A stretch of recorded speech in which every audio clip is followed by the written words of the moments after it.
A ripple of applause, bewildered smiles.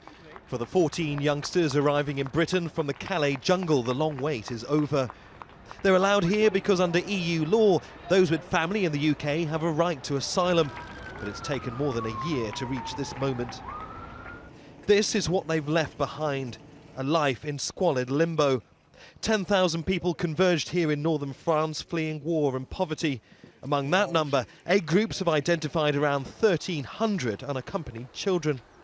It's now a race against time to resettle them before the camp is destroyed, something France says could happen within a week. At this South London church, charities and leading clergy welcome the news of the children's arrival.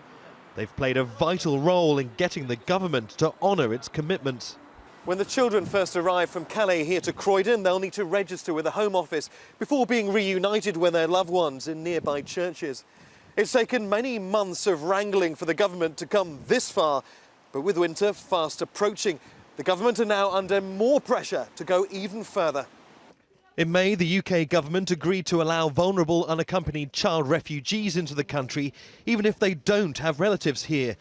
But despite help from aid groups, there's still no official process in place.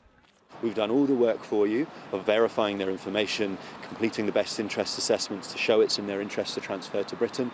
Now open the door, because the demolition is going to happen any minute and you need to make this work. The former Archbishop of Canterbury is one of several religious leaders calling on the government to guarantee the safety of those in need. He believes the consequence of inaction is only more suffering. The last bit of demolition around the Calais camp, I think 129 unaccompanied children went missing. These are the people who could be picked up by people traffickers and worse. We are seeing more children at risk of life and livelihood, and that's, I think, unacceptable. In the coming weeks, around 100 more youngsters will arrive in the UK and be reunited with their families. But aid groups now want the government to stand by its earlier commitment to transfer all eligible children to the UK before they have nowhere else to go.